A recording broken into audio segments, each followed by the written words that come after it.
Assalamualaikum warahmatullahi wabarakatuh. Halo teman-teman, perkenalkan nama saya Ical Fokus Wijaya, NIM 2018 143 336. Jurusan Pendidikan Guru Sekolah Dasar Universitas PGRI Palembang. Baiklah, di sini saya akan mempresentasikan materi pembelajaran pengembangan SD dengan dosen pengampu Ibu Kiki Arianingrum, Magister Pendidikan. Baiklah, langsung saja. Di sini saya akan menjelaskan materi yang pertama, yakni mengenai kurikulum pendidikan SD.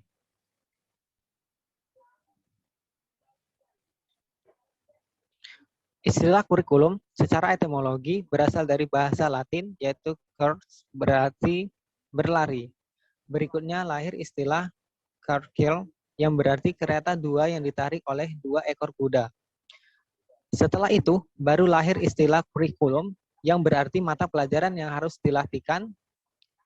Secara tradisional, kurikulum dapat diartikan sebagai sejumlah mata pelajaran yang disajikan oleh sekolah kepada untuk memperoleh ijazah atau kenaikan kelas dan tingkat. Perkembangan istilah kurikulum diartikan segala sesuatu kegiatan yang dipertanggungjawabkan oleh lembaga pendidikan dan diberikan kepada siswa dalam upaya mencapai tujuan pendidikan. Cakupannya lebih luas atau tidak hanya menyampaikan sederet mata pelajaran saja. Pengertian kurikulum menurut USPN nomor 20 tahun 2003, pasal 1 ayat 19. Kurikulum adalah seperangkap rencana dan pengaturan mengenai tujuan, isi, dan bahan pelajaran serta yang digunakan sebagai pedoman penyelenggaraan kegiatan pembelajaran untuk mencapai tujuan pendidikan tertentu. Adapun 4 dimensi pengertian kurikulum. Yang pertama, kurikulum sebagai ide, kurikulum sebagai buah pikiran para ahli atau pengembang kurikulum. Kurikulum sebagai rencana tertulis, kurikulum sebagai pegangan guru yang berisi materi atau bahan minimal secara nasional atau sehingga guru masih ada kesempatan untuk mengembangkan. Kurikulum sebagai kegiatan merupakan hasil terjemahan guru operasional tentang kurikulum di lapangan berdasarkan pada kurikulum sebagai ide atau sebagai rencana tertulis. Faktor kemampuan pengalaman dan sarana sekolah cukup menentukan. Pengalaman dan sarana kurikulum sebagai hasil belajar berupa pengetahuan, keterampilan, sikap, dan sebagainya, baik yang bersifat sementara ataupun tetap. Baiklah, pencapaian tujuan pendidikan atau tujuan nasional, tujuan institusional, tujuan kurikulum, tujuan instruksional, bagi anak memperoleh sejumlah pengetahuan atau pengalaman. Bagi guru sebagai pedoman, mengorganisasikan belajar anak dan untuk evaluasi belajar anak. Dan bagi orang tua, murid akan turut membantu usaha sekolah dalam memajukan putra-putrinya. Baiklah, itu merupakan tujuan dari kurikulum. Lanjut. Yang selanjutnya yaitu bagi kepala sekolah, pengurus yayasan sebagai organisator, supervisor, koordinator, dan dimensiator sekolah. Kurikulum sebagai pedoman, mengadakan supervisi, menciptakan situasi yang harmonis, memberikan bantuan, mengembangkan kurikulum lebih lanjut, mengembangkan evaluasi kegiatan belajar mengajar. Bagi sekolah tingkat atas, fungsi kurikulum sebagai pemeliharaan keseimbangan proses pendidikan atau kesinambungan yang tepat atau tidak tumpang tindih. Fungsi kurikulum sebagai masyarakat dan pemakai lulusan menarik perhatian dan simpati agar masyarakat dan pemakai lulusan sekolah itu memberikan bantuannya dan dapat memberikan saran untuk kritik yang membangun untuk mengembangkan sekolah. Nah, selanjutnya itu landasan pengembangan kurikulum. Landasan pengembangan kurikulum itu kepercayaan dan hal-hal yang berpengaruh terhadap pendidikan siswa di sekolah. landasan filosofis, landasan psikologis, landasan sosiologis, dan landasan historis, dan landasan yuridis. Adapun landasan filosofis, Pancasila merupakan dasar negara di samping sebagai filsafat negara, sebagai ideologi negara, dan sebagai tata nilai bangsa Indonesia. Sistem nilai yang terkandung dalam Pancasila menjadi landasan dalam pengembangan kurikulum di sekolah. Landasan psikologis, kurikulum disusun untuk menumbuh kembangkan siswa melalui proses pembelajaran yang sesuai dengan tingkat perkembangan fisik dan jiwa siswa. Landasan psikologis terkait dengan bagaimana siswa belajar, faktor-faktor apa saja yang mempengaruhi dalam proses pembelajaran. Teori-teori pembelajaran mana yang sesuai dengan kebutuhan siswa dan tuntunan kurikulum. Adapun landasan sosiologis, sekolah didirikan tidak lepas hubungan dengan masyarakat atau lingkungan sosial di suatu negara tempat sekolah tersebut. Sekolah diharapkan mengembangkan, mewariskan nilai-nilai luhur, norma-norma kehidupan dan kebudayaan kepada generasi muda untuk melahirkan masyarakat yang berkualitas, berkemampuan tinggi. Produk sekolah harus memiliki kompetensi yang relevan dengan kebutuhan masyarakat. Adapun landasan historis, pengembangan kurikulum dari waktu ke waktu senantiasa melandaskan pada evaluasi pelaksanaan kurikulum sebelumnya. Sisi kelemahan, kendala, dan sisi baik suatu kurikulum dijadikan sebagai acuan yang berharga untuk mengembangkan kurikulum berikutnya. Misal, kurikulum 1968 ke kurikulum 1975, ke kurikulum 1994, ke kurikulum 2004, kurikulum 2006, dan seterusnya. Prinsip-prinsip pengembangan kurikulum. Prinsip relevansi, relevan dengan tuntutan atau kebutuhan siswa, perkembangan zaman, tuntutan dunia kerja. Prinsip efektivitas, sejauh mana tujuan pembelajaran dapat dikuasai siswa. Prinsip efisiensi, terkait dengan persoalan tenaga, dana, sarana yang digunakan, apakah sepadan dengan hasil pencapaian tujuan yang ditetapkan. Adapun prinsip kontinuitas, di setiap jenjang pendidikan saling berkaitan atau saling terpadu dalam suatu mata pelajaran maupun dengan mata pelajaran yang lain. Prinsip belajar sambil melakukan atau materi pelajaran akan mudah dipahami dan dikuasai apabila setelah diterangkan secara teoritis, dilanjutkan dengan aplikasi, melakukan latihan atau percobaan dalam kaitannya kehidupan masyarakat. Selanjutnya, prinsip menemukan pembelajaran yang sesuai dengan informasi sekarang tidak lagi menempatkan guru sebagai sumber belajar utama dan pertama. Jadi guru merupakan sebagai fasilitator. Baik, prinsip selanjutnya sebagai pemecahan masalah. Kehidupan semakin kompleks, semakin banyak masalah yang harus dipecahkan. Prinsip latar belakang sosial, budaya, keluarga, adat istiadat, penguasaan budaya, penguasaan bahan, minat, tingkat kecerdasan siswa. Prinsip perbedaan individu, guru sebaiknya memperhatikan perbedaan individu siswa. Sedangkan prinsip penyajian, dari mudah ke sukar, dari sederhana ke rumit, dari konkret ke abstrak, dan dari lingkungan terdekat sampai yang luas.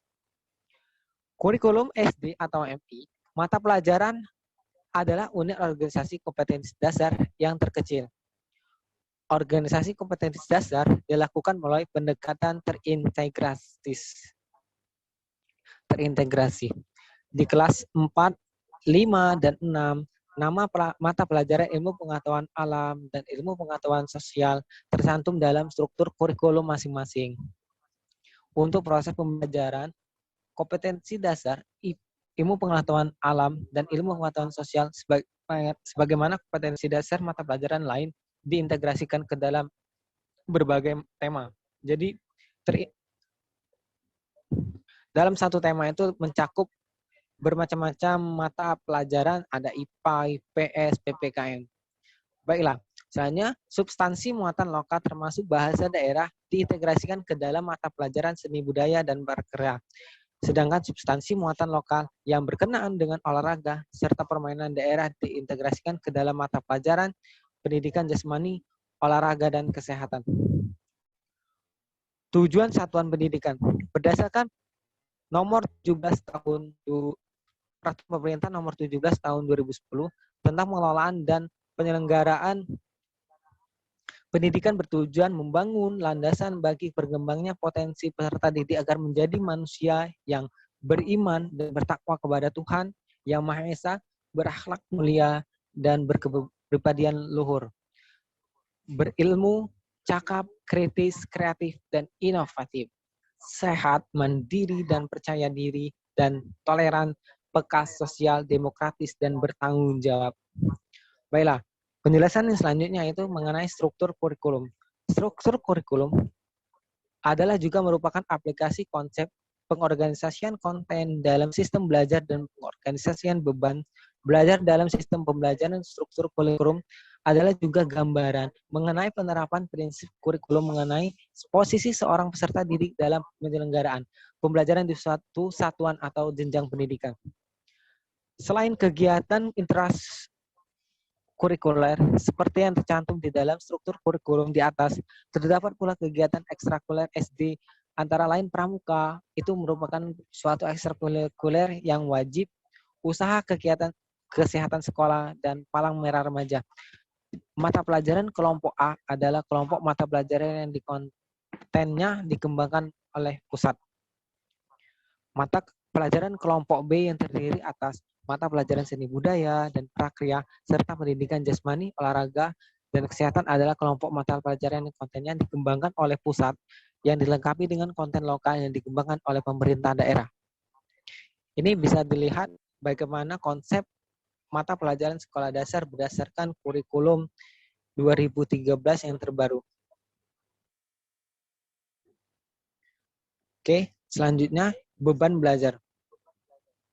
Beban belajar dinyatakan dalam jam belajar setiap minggu untuk masa belajar selama 1 semester. Beban belajar di SDMI kelas 1, 2, dan 3 masing-masing 30, 32, dan 34. Untuk kelas 4, 5, dan 6 masing-masing 36 jam setiap minggu. Durasi jam belajar SDMI adalah 30 menit. Dengan adanya tambahan jam belajar ini dan pengurangan jumlah kompetensi dasar, guru memiliki keluasan waktu untuk mengembangkan proses pembelajaran yang berorientasi siswa aktif. Selain itu, bertambahnya belajar untuk memungkinkan guru melakukan penilaian proses dan hasil belajar. Beban belajar di kelas 1, 2, 3, dan 4, 5 dalam satu semester paling sedikit 18 minggu dan paling banyak 20 minggu. Beban belajar di kelas 6 pada semester ganjil paling sedikit 18 minggu dan paling banyak 20 minggu. Sementara itu, untuk kelas 6 di semester genap paling sedikit 14 minggu dan paling banyak 16 minggu. Kompetensi inti. Baiklah, di sini akan saya menjelaskan kompetensi inti. Merupakan terjemahan atau operasionalisasi standar kompetensi lulusan dalam bentuk kualitas yang harus dimiliki oleh peserta didik yang telah menyelesaikan pendidikan pada satuan pendidikan tertentu atau jenjang pendidikan. Kompetensi kurikulum 2013 terbagi menjadi 4, sikap spiritual, sikap sosial. Saya akan menyampaikan materi yang kedua.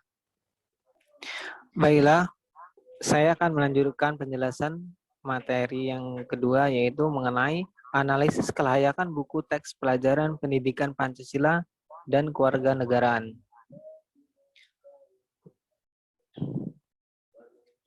Pengertian buku teks pelajaran PPKN. Buku standar yang disusun dan ditulis oleh para pakar di bidang ilmu pendidikan, bidang ilmu PPKN. Digunakan sebagai pegangan pokok atau perlengkap dalam pembelajaran PPKN. Merupakan sumber pembelajaran utama untuk mencapai kompetensi dasar dan kompetensi inti dalam pembelajaran PPKN. Fokus materinya adalah mengatur hubungan atau hak dan kewajiban antara warga negara dengan negara agar menciptakan warga negara yang dapat diandalkan, dan bentuknya berupa kumpulan lembaran kertas terjilid atau dalam bentuk PSD. Fungsi buku teks pelajaran PPKN. 1. Menyediakan sumber belajar yang rapi, kaya, dan variatif sesuai dengan kurikulum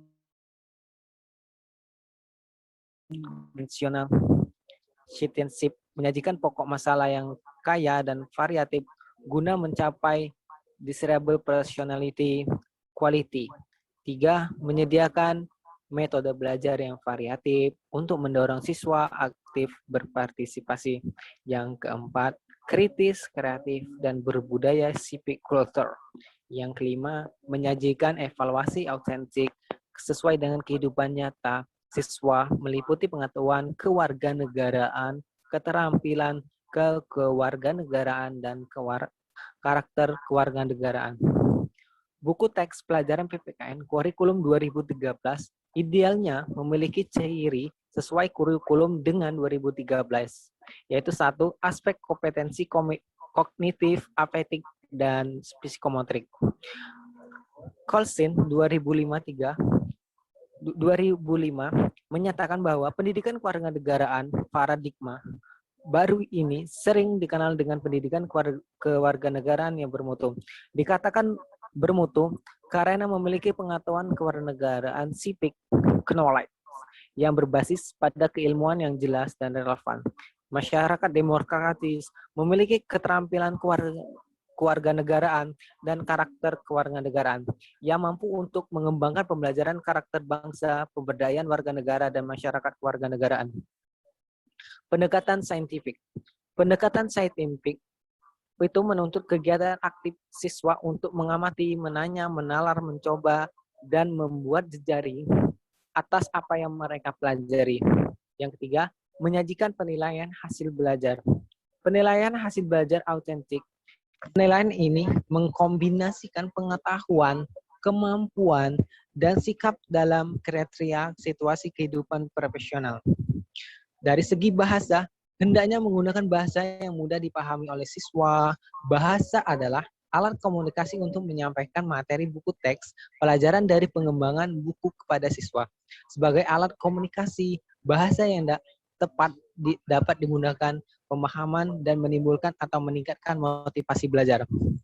Dari segi kegrafikan, grafik buku erat hubungannya dengan kualitas fisik buku. Hendaknya memenuhi kriteria aspek grafik yang meliputi ukuran buku, ilustrasi, tata letak, ukuran huruf dan spasi, jenis huruf, serta anatomi buku. Baiklah, itulah analisis kelayakan buku teks pelajaran pendidikan Pancasila dan kewarganegaraan. Baiklah, saya akan melanjutkan presentasi materi selanjutnya. Materi selanjutnya yaitu mengenai media pembelajaran SD. Media pembelajaran menurut para ahli. Jadi saya akan menjelaskan definisi dari apa itu media.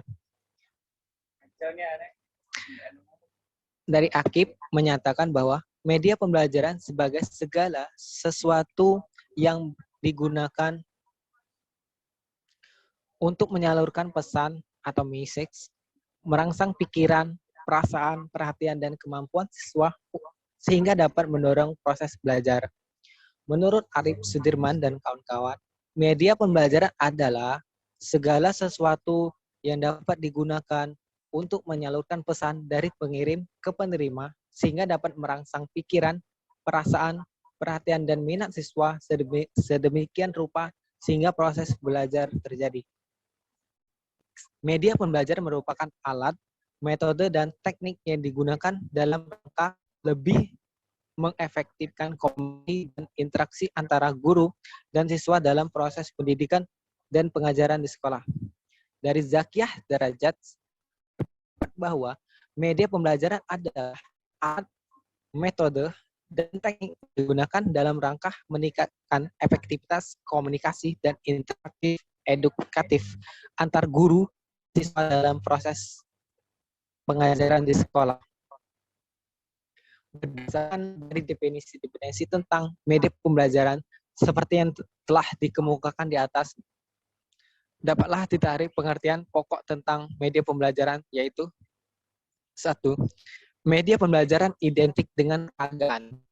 Media pembelajaran merupakan satu sarana yang tercipta suatu proses belajar mengajar yang dapat menunjang efektivitas keberhasilan belajar siswa. Media pembelajaran tidak hanya digunakan dalam kelas saja, akan tetapi tidak menutup kemungkinan digunakan di luar proses belajar mengajar. Selanjutnya, jenis-jenis media pembelajaran. Media audio. Jenis media pembelajaran audio berfungsi menyalurkan pesan audio dari sumber pesan ke penerima. Media audio berkaitan erat dengan indera pendengaran. Dilihat dari pesan diterima, media audio dapat menyampaikan verbal, bahasa lisan atau dengan kata-kata maupun non-verbal atau bunyi-bunyian polarisasi. Contoh dari media audio seperti recorder, telepon, laboratorium, bahasa, dan lain-lain. Selanjutnya, media visual. Jenis media pembelajaran visual adalah media yang hanya mengandalkan indera penglihatan saja. Jenis media pembelajaran visual menampilkan materialnya dengan menggunakan alat proyeksi atau proyektor. Pesan yang akan disampaikan dituangkan ke dalam bentuk-bentuk visual. Selain itu, fungsi media visual juga berfungsi untuk menarik perhatian, memperjelas sajian ide, menggambarkan fakta yang mungkin mudah untuk dicerna dan diingat jika disajikan dalam bentuk visual. Jenis media pembelajaran visual dibedakan menjadi dua, yaitu media visual diam dan media visual gerak. Contoh media visual diam seperti foto, ilustrasi, gambar-gambar, dan lain-lainnya. Sedangkan media audio visual seperti media audio yang gerak. Media audio visual diam, contohnya TV, film rangkai bersuara, halaman bersuara, atau buku bersuara. Selanjutnya yaitu manfaat media pembelajaran. Adapun manfaat media pembelajaran, 1. Penyampaian materi pembelajaran menjadi baku. Pembelajaran menjadi lebih interaktif. Lama waktu pembelajaran yang diperlukan dapat dipersingkat, namun dengan hasil yang lebih maksimal. Kualitas hasil pembelajaran dapat ditingkatkan. Pembelajaran dapat diberikan kapan dan di mana saja. Sikap positif siswa terhadap apa yang mereka pelajari terhadap proses pembelajaran dapat ditingkatkan. Selanjutnya, peran guru dapat berubah ke arah yang lebih positif. Selanjutnya yaitu bagaimana kita memilih media pembelajaran. Menurut Arsyad, ada 6 kriteria yang harus diperhatikan guru dalam pemilihan media. Kriteria tersebut yaitu 1, sesuai dengan tujuan yang ingin dicapai, tepat untuk mendukung isi pelajaran yang sifatnya fakta, konsep, prinsip, atau generalisasi, praktis, luas, dan bertahan lama. Guru terampil dalam menggunakan medianya, pengelompokan sasaran, dan mutu teknis. Kriteria pemilihan menurut Warsita mengemukakan ada 9 kriteria yang menjadi pilihan media pembelajaran, yaitu 1. Kesesuaian dengan media dengan tujuan atau kompetensi, kesesuaian media dengan jenis pengetahuan, kesesuaian media dengan sasaran, ketersediaan atas kemudahan untuk memperolehnya, biaya, penggunaan media dimaksud untuk meningkatkan efektivitas dan efisiensi pembelajaran, kemampuan media belajar untuk belajar individual, kelompok kecil, kelompok besar atau misal, karakteristik media yang bersangkutan, waktu, berapa lama waktu yang diperlukan untuk mengadakan atau membuat media pembelajaran tersebut, dan mutu teknis. Adapun fungsi dan tujuan pembelajaran. Fungsi media pembelajaran pada dasarnya, media adalah sebagai alat komunikasi yang membantu proses belajar mengajar. Sebagai alat komunikasi, media pembelajaran tidak lepas dari tujuan dan fungsinya. Maka sesungguhnya sebagai media komunikasi mempunyai fungsi yang sangat luas. Yang pertama itu fungsi edukatif media komunikasi, yakni bahwa setiap kegiatan media komunikasi mengandung sifat mendidik karena di dalamnya memberikan pengaruh pendidikan yang positif. Yang kedua, fungsi sosial media komunikasi. Media komunikasi memberikan informasi aktual dan pengalaman dalam berbagai bidang kehidupan seseorang. Fungsi ekonomis media komunikasi. Media komunikasi dapat digunakan secara intensif pada bidang-bidang pedagang dan industri. Yang selanjutnya, fungsi politis media komunikasi. Dalam bidang politik, media komunikasi dapat berfungsi terutama politik pembangunan baik material maupun spiritual. Selanjutnya, fungsi seni dan budaya media komunikasi. Perkembangan ke bidang seni dan budaya dapat tersebar lewat media komunikasi. Adapun tujuan pembelajarannya, yaitu tujuan pengajaran menentukan arah yang hendak dicapai oleh media pembelajaran. Tujuan pengajar menentukan alat atau media pembelajaran apa yang akan digunakan. Tujuan pengajaran menentukan proses, metode, dan media pelajaran apa yang akan digunakan oleh guru dalam membimbing kegiatan belajar siswa. Tujuan selanjutnya, pengajaran menentukan proses kegiatan komunikasi pendidikan sekolah. Tujuan pengajaran menentukan teknik penilaian terhadap penggunaan media pembelajaran. Tujuan selanjutnya, pengajaran menentukan arah dan kebijakan yang sesuai. Baiklah.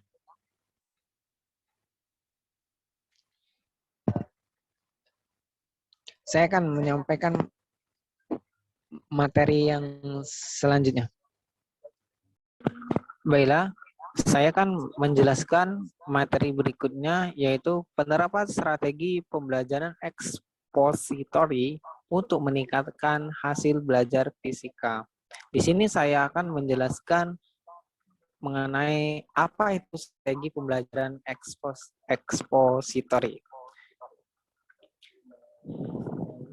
Baik, pengertian strategi pembelajaran ekspositori. Menurut Sanjaya 2011 halaman 179, strategi pembelajaran ekspositori adalah strategi pembelajaran yang menekankan kepada proses penyampaian materi secara verbal dari seseorang guru kepada sekelompok siswa dengan maksud agar siswa dapat menguasai materi pelajaran sesuai dengan tujuan yang telah ditentukan. Selanjutnya, menurut Guru Singa dan Sibrani 2011-29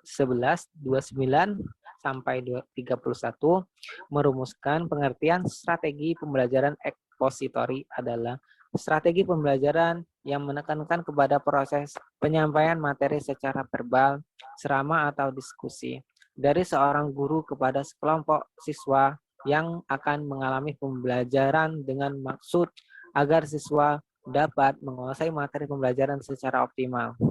Menurut Li Yusri dan Sitomoarang 2013 halaman 67, strategi pembelajaran ekspositori sebagai strategi pembelajaran yang langsung direct instruction karena pembelajaran disampaikan guru secara langsung, siswa tidak dituntut menemukan materi itu karena materi pelajaran seakan sudah jadi dipersiapkan guru dan lebih menekankan pada proses yang tertutur.